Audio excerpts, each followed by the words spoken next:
Round 7 in the books. We're on to round 8 tips and predictions for the NRL season. Miles, mate, 7 out of 8 tips last week. Pretty impressive. So I'm going to go straight to you with this first game. How do you feel about the Panthers and the Bunnies on Thursday night?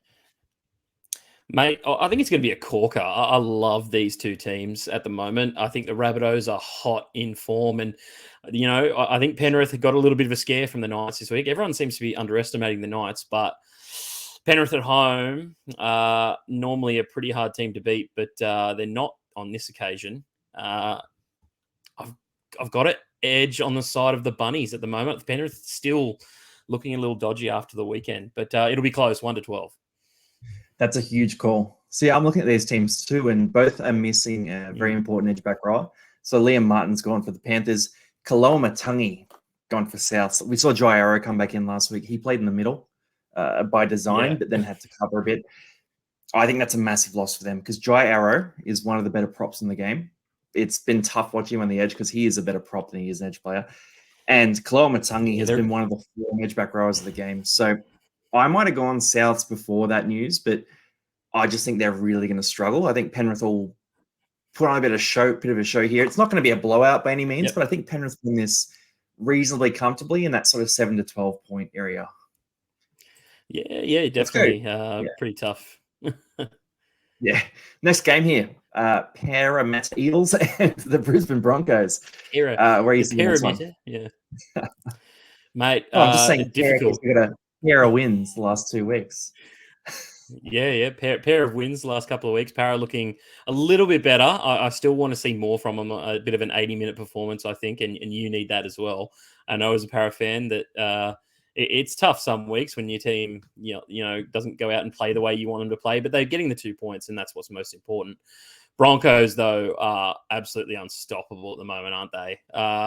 Aside from the Raiders' little glint in the armor, they're pretty strong and can put on points like that. So I've got to go Broncos, man. I'm sorry.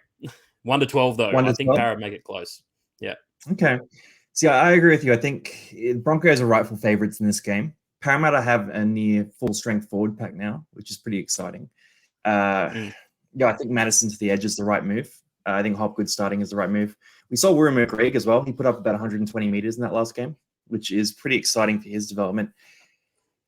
It's hard to go against the Broncos here. I just think the big advantage there is in the centers. So Penasini's been playing well. Sean Russell's been going all right, but I think Tony Staggs and Herbie Farnworth could have a bit of a day out against Parramatta. And then Selwyn Cobbo is a hard go for us to stop too. Reece Walsh has been a terror as well. Saying that, I think Para's forward pack really shows up. I think Brad Arthur's going to be ripping in because the last 2 wins have not been satisfactory. But you've got a Para team that came out and played pretty poorly last week and won 30-4.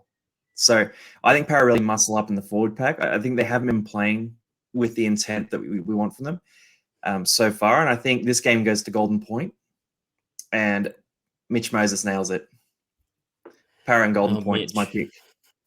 Let's move on from that one. We can come back to it next week after the win. Sharks v Dogs. I'm going to jump right into this one. I think the Dogs have too many injuries, and I picked a picture with Addo-Carr on purpose because Addo-Carr, now Karaz is gone, Kikau's gone for a long time. Luke Thompson's been out for quite a while. It's just too much for the Dogs. Averillo picked up an injury as well. And they lost Vaughan and Josh Jackson as well in that off-season, so their forward stocks were already looking a bit light. Preston's come in and been good. Sharkies 13+. I don't think we have to talk about it too much. I think they're just going to get it done. Yeah, I do think the Sharks I picked them last week against the Roosters. Not many people did that considering they hadn't beaten the Roosters since 2016. But there's something special about the Sharks, the way that they play footy. I think they had a bit of help from the ref. I will say a little bit of that. But it's always how you make your own luck, I feel, as well. So, yeah, the Sharks 13+. Unfortunately for the Doggies, I want to back them more. But just based on what you said with their injuries, it's tough. Also, with those edges looking a bit fragile, I'll tell you who I'm captaining in fantasy this week. Big bad Nico Hines. That's an easy choice. If you don't have him, go buy him. We're releasing a bunch of fantasy videos later in the week. Next up here, your Cowboys up against Newcastle, and I'm gonna preface this one here. with Tamalolo is now gone for 4 to 6 weeks. We saw Jake Granville play 67 minutes as a middle forward last week, which shocked me. Could be a fantasy prospect there if he's named to start again. But on paper, you would have thought at the start of the season, Cowboys 13 plus is the pick here. But for me, I'm leaning Knights 1 to 12, just because I'm having a look at these two teams across the park. And Reece Robson's a big advantage over Phoenix Crossland. But outside of that, Lockie Miller's in great form. Drinkwater's not. You look at the halves, Hastings is steering things around. Dearden's been all right, I guess. But in the forward pack, there's a couple too many injuries there. Ruben Cotter's playing great footy, but I just can't see, unless the Cowboys turn it around, the way they've been playing this year, the Knights are going to outscore them and out-enthuse them because the Knights' edges are so explosive. And the Cowboys are looking a little frail in those spots. No, I would disagree and say that we're looking frail down the middle, and it's purely because of the fact that we haven't had Jordan McLean, we haven't had Cotter for periods this year. Tamalolo, as you said, out for a while. Even Griffin Neame is now out till round 15 as well with a throat injury. Like, what the heck? Like, he's meant to be the young upstart, and sort of coming into the stage to earn his spot. Yeah, Lukey and Nanai were suspended for 3 games. It's just not been any cohesion there since probably round 1, round 2. Even saying that, though, the Knights aren't a very good, North Queensland travelling team. So I'm hoping that comes into play. I didn't tip the Cowboys last week, but I will this week, 1 to 12. I think back at home, they'll get it done. Back it up. Next game up here is a really fun one here. So Titans and the Dolphins. Pretty even odds in this one. The Titans absolutely decimated the Dolphins in the preseason, but the Dolphins have been a better team through this year. I think the Titans are the pick, though. I just think the Dolphins have been overperforming on the back of losing Sean O'Sullivan, losing Anthony Milford. Having Cody Nikorima and Isaiah Katoa as your halves. They've played above what they've been playing previous weeks, but I just can't see them keeping up with the Titans as far as a scoring team. And I think there's a chance that AJ Brimson comes back this week too. He's a big difference maker as well. I just think the Dolphins are going to blow it out. And I think we could see a bit of a trademark performance from David DeFeater in this game as well. So you're picking the Titans. Yeah, fair enough. Yep. For me, the Dolphins are playing too well-constructed footy. And I think that all comes from their head coach and the way he's got them playing. You can see them, they're a classic Wayne Bennett coach team. They just complete their sets. They try to muscle you out of the game. And with guys like possibly Tessie News coming back this week, we got Felice Kafusi coming back. We got Jared Wallace coming back as well. I think they'll be a lot stronger in the middle. Yeah, I don't think he's as important as Felice Kafusi because I think, Felice will just stay on that right side and Lemuelu will stay on the left side. So it's not too bad. I don't think of Kenny Bromwich as the Felice Kafusi type player, though he can't have as much of an impact. Yeah. But you're right, the halves do scare me a lot. They put up a pretty good fight last week, but I don't know. This one's tough, but I will go Dolphins 1 to 12. So we're split again. We've got a few. Yeah. A few games we're split on, which is juicy. This next one, I don't think we're going to be split on. Look, I'm waiting on the Tigers to outperform their odds at some point this year. And as soon as they get a win, I'm going to start tipping them a bit because the roster's good on paper. There's plenty of explosive guys in the back line. I mean, if they bring Nofaluma back, for example. And the forward pack's good too. But for this game... Just got injured. Yeah, Nofaluma, unfortunately. Yeah, it sucks. They dropped him first. I think this game is going to be one of those games where we just see Manly run riot. I think Trebojevic could be in for a record game in Supercoach. And I'm just going to go Manly 13 plus and not really talk about it any more than that.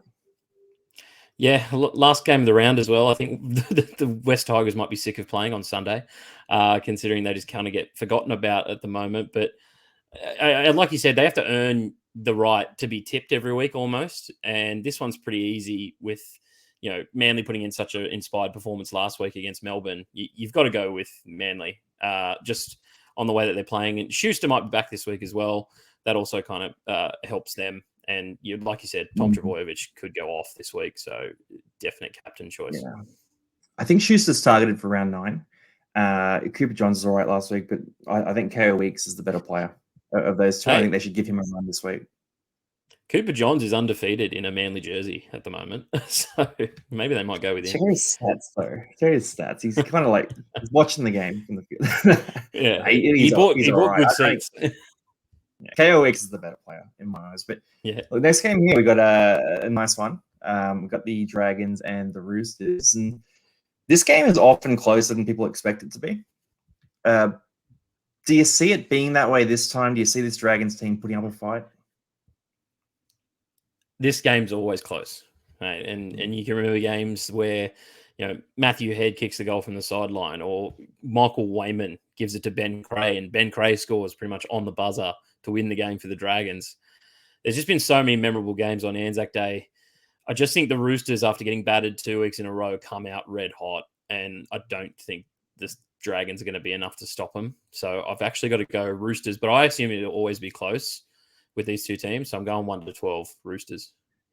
Did you go watch Angus Crichton in the reserve grade game last week? No, unfortunately, I didn't. But it's good to see him back out there. I'm going to ask you how his form was. Yeah, that could be a I difference maker. So, yeah, I'm going to say for this one, I think the Roosters have plodded along for long enough. I think they wake up in this game and they put on a show. The Dragons, though, aren't a bad team on paper. Jack DeBellin came into the starting side last week, played 80 minutes, looked really good. They've got some good middle forwards. Little's playing better. It's going to be, if I had to pick it, I'd probably say Roosters by 12. So I'm tempted to go 13 plus just to give some leeway there. But in fact, I might just do Roosters 13 plus here. I'm going to stick with that. Let's roll that option. Last game of the round, I think. Yep. Yes, it Storm is. and the Warriors. So quick fire this one. Look, this is always a juicy game. I am on the Warriors in this one. I just think that their forward pack's going to turn up and be far too good for Melbourne. You got Toe Harris back. He fed a beautiful try to Adam Blake last week. And just the way that pack is playing, I'm all over it. I'm buying in. Warriors 1-12. Yeah, Nia Corey and Egan expected back as well. So I think the Warriors are going to be at closer to full strength than possibly a Melbourne side who last week didn't turn up at all. I think Munster has kind of lost his way when he goes to the fullback. I don't think he knows what to do anymore because he's played 6 for so long. And he's one of the best players in the game, but I think he's just the best 5'8" in the game at the moment. And you got to keep him there and try and get a young bloke to fill in at fullback because he just got caught out of position a lot last week. Saying that though, this game's always exciting. I love that this has become such a fun Anzac night game, which is so interesting. But always good fun down at Amy Park. But I got to go Melbourne 1-12 to bounce back. Juicy. Well, there are our tips for round 8. Let us know in the comments who you're tipping. Do you agree with Bergs or myself instead? I'm Longy. Let us know in the comments what you're tipping and join us later in the week for NRL fantasy content too. We'll see you there.